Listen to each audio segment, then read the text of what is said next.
Nós definimos como meta até 2030 a diminuição de cerca de 45% de CO2 e naturalmente que a utilização desta frota de viaturas elétricas vai contribuir e muito para deslocações mais justas, mais amigas do ambiente, mais amigas da sociedade também. A integração dos edifícios, ou seja, o modelo urbano, o modelo construtivo, é um modelo de pura integração na natureza. Não podia deixar de ser quando estamos muito próximos de um ecossistema chamado Lagoa de Óbidos.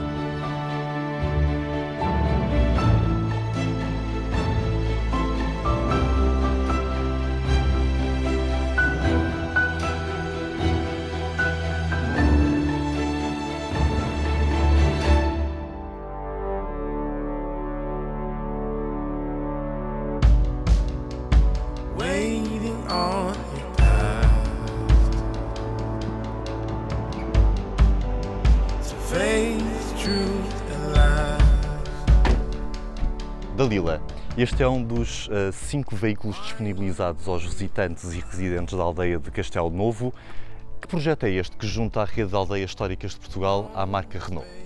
Bom, é um projeto que a Associação identificou como uma das grandes carências a nível da mobilidade e que mais era reclamada pelas próprias comunidades, como não havendo alternativa para se deslocarem. Não é um problema só de Portugal, portanto estamos a falar de um problema da própria União Europeia. Nós temos vindo a acompanhar e integramos inclusive o cluster da mobilidade, que está a ser dinamizado pela própria Comissão Europeia, precisamente para encontrar soluções e soluções o mais sustentáveis possíveis para poder dar esta possibilidade às pessoas que vivem no interior para se poderem deslocar, porque faz parte do cotidiano da vida das pessoas acederem a serviços, acederem a bens, para trabalhar, para se deslocarem, seja por que motivo for. Foi a pensar exatamente no bem-estar e na qualidade de vida destas comunidades que nós desafiamos efetivamente a Renault para que connosco pudesse desenvolver este projeto que se idealizou. Naturalmente que se trata de um projeto experimental em que associou aqui a Associação Aldeias Históricas, a Renault, mas também o município de Fundão, em que se pré-disponibilizou a instalar, por exemplo, os carregadores, a colocar o serviço de pedido de reservas no posto de turismo aqui de Castelo Novo. É um serviço de utilização gratuita e naturalmente que pode ser acedido o termos de pedido de reserva via online ou através da sua presença para fazer o pedido diretamente no posto de turismo. Nós definimos como meta até 2030 a diminuição de cerca de 45% de CO2 e naturalmente que a utilização desta frota de viaturas elétricas vai contribuir e muito para deslocações mais justas, mais amigas do ambiente, mais amigas da sociedade também, que é isso que, em boa verdade, é o trabalho da associação, que é tirar partido daquilo que são as sinergias para potenciar estes lugares e fazê-los perpetuar por muito mais tempo dentro de uma qualidade de vida que todos esperam e que se ambiciona e que é possível no espaço rural.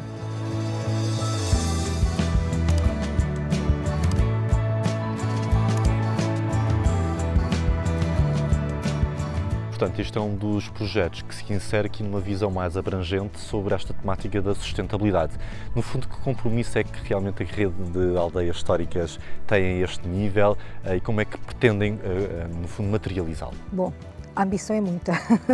Por exemplo, se vocês já circularam pela aldeia, vocês já viram, por exemplo, as faixas de mobilidade, em termos de acessibilidade, para permitir também que sejamos um destino acessível e inclusivo. Portanto, já muito foi feito de investimento nas 12 aldeias históricas, a nível da instalação de fibra óptica, por exemplo, mas há mais. Portanto, recentemente nós formalizamos protocolo com a ADN, com a R-Redes e com a Green Vault e estamos neste momento a tratar 2 casos piloto que já estão em curso neste momento, um em Sortelha, outro na aldeia histórica de Linhares da Beira, precisamente para experimentar e verificar até que ponto é que nós conseguimos introduzir o conceito do autoconsumo coletivo, as chamadas comunidades energéticas, para que as aldeias possam ter acesso à energia mais limpa, mais barata, mais justa.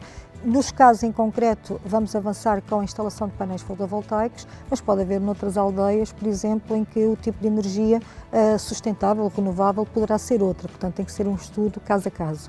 Em termos de turismo, o nosso objetivo não é a massificação, mas antes apostar num turismo e num turista responsável. Portanto, a Organização Mundial do Turismo, dentro de 6 exemplos que deu como boas práticas, as aldeias históricas figuraram num desses exemplos. Portanto, só temos que estar orgulhosos por este reconhecimento de que, de facto, estamos no caminho certo para atingirmos aquilo que são os 17 Objetivos de Desenvolvimento Sustentável e aquilo que também está plasmado na própria Agenda 2030 e no Pacto Ecológico Europeu.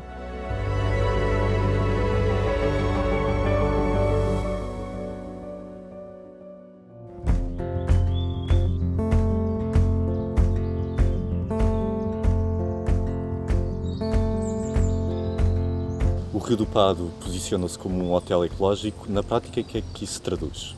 Bem, basicamente em conseguirmos fomentar uma relação do homem com a natureza e com o aproveitamento dos recursos que tem à sua volta.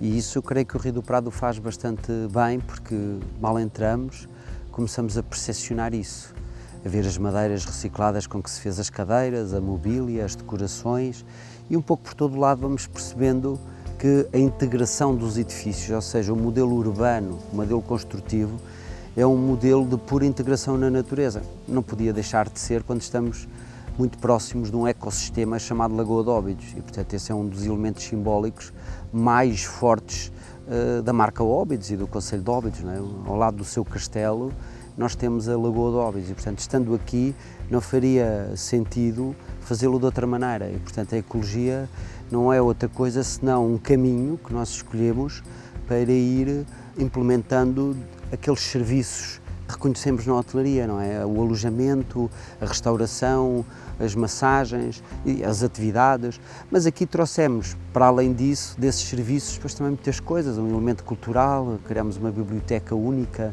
lojas, estufas, enfim, todo este pequeno ecossistema que está dentro de um ecossistema mais alargado, sem desligá-lo, sem desrespeitá-lo.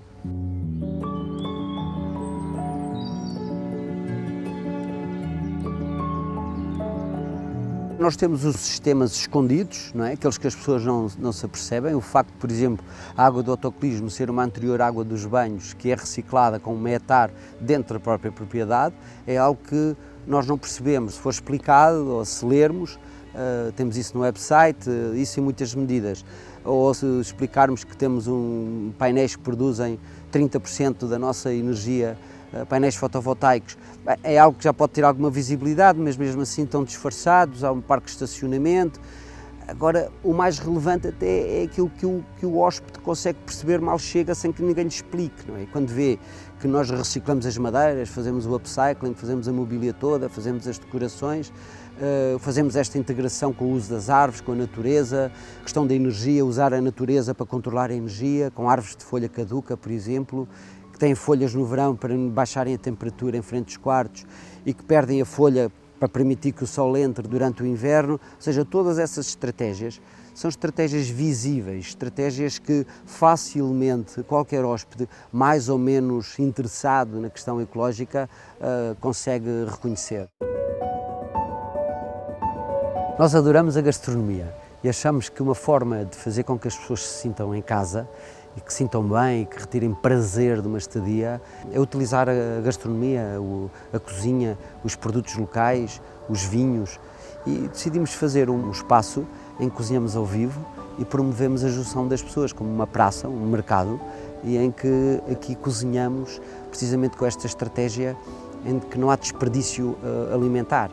E toda essa ideia levou-nos à criação deste conceito de Zero Waste, portanto zero desperdício, mas através da comida. Há também um workshop que fazemos para o mercado corporate, para as empresas, que depois de trabalharem ou no meio do trabalho se recriam e convivem, e portanto tem uma dimensão social e de interação bastante interessante.